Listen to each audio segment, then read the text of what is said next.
The man who spent a decade telling us the future was solar panels and battery packs is now burning natural gas to train chatbots and planning to put server farms in orbit.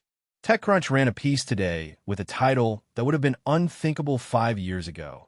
Elon Musk has given up on solar power on Earth.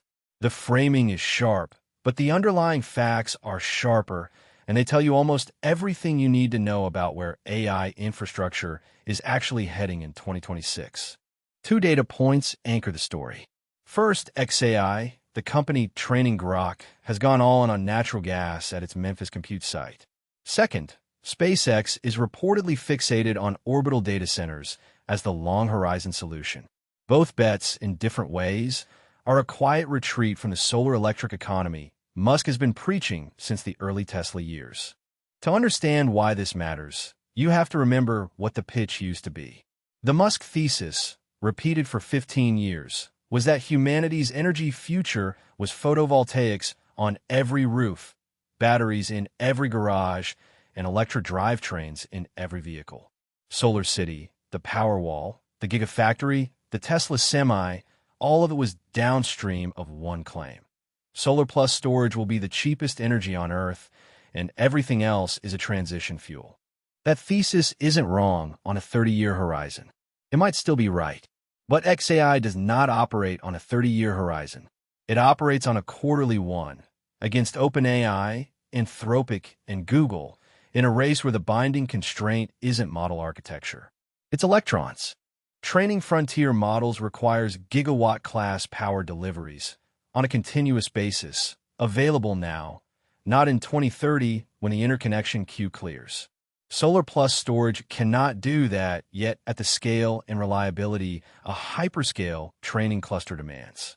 Gas turbines can. So xAI in Memphis fired up an array of mobile gas turbines next to its Colossus cluster, drew local regulator scrutiny over air permits, and kept going. This is not a Musk-specific story, by the way. Microsoft is restarting 3 Mile Island. Amazon is buying nuclear-adjacent campuses. Meta is signing gas deals. Every hyperscaler has come to the same conclusion.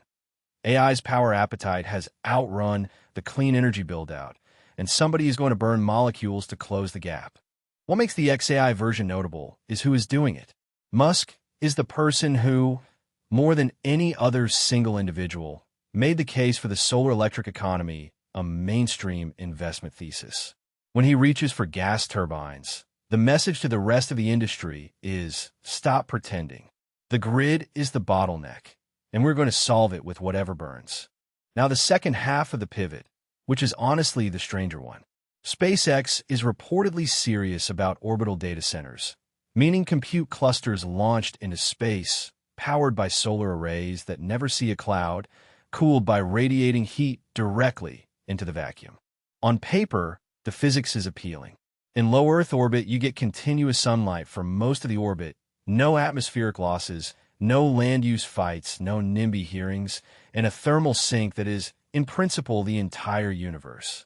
A Starship-class launch vehicle, if it ever achieves the cost curve Musk has promised, makes the per-kilogram economics at least worth modeling. In practice, the problems are enormous. Radiation hardening eats into compute density. Cooling in vacuum is radiative only, which is much worse than convective cooling at terrestrial data center scales.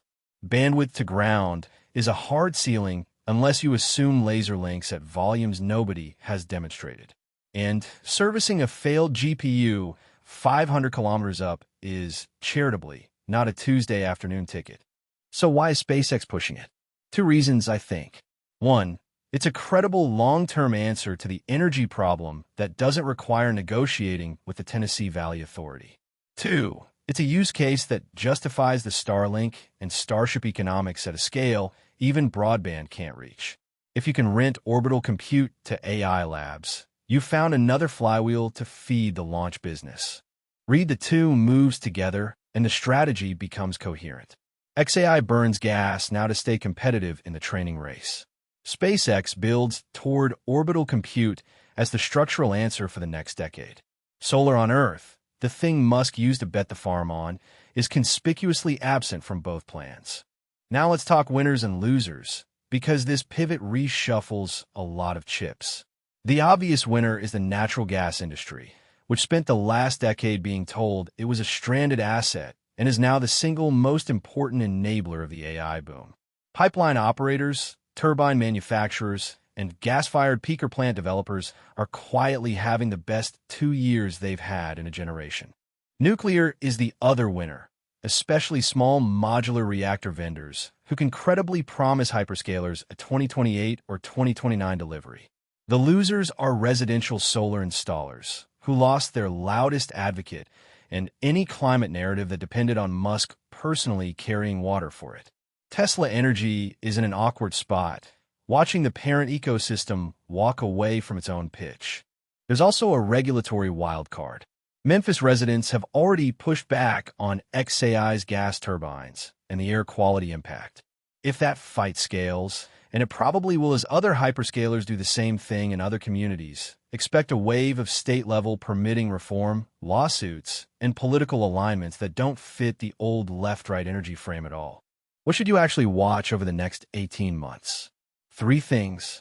First, whether xAI announces a long-term clean firm power deal, nuclear or geothermal, to take the gas turbines offline. If they do, this was a bridge. If they don't, gas is the plan. Second, whether SpaceX puts any actual hardware in orbit that looks like a data center pathfinder, not a press release. A few racks of GPUs on a Starlink V3 bus will be the smallest credible signal. Without that, orbital compute is a pitch deck. Third, whether the rest of the industry follows Musk's lead and stops apologizing for fossil fuel training runs, or whether somebody, OpenAI, Anthropic, Google, makes a public stand on clean firm power and turns it into a differentiator. Right now, nobody is, and that silence is its own data point. The deeper takeaway is this. The solar electric economy Musk promised wasn't a lie. It was a forecast, and the forecast got overtaken by an event he didn't see coming, which was the intelligence explosion eating power faster than panels can be installed. The man adapted. The question is whether the planet has the same option.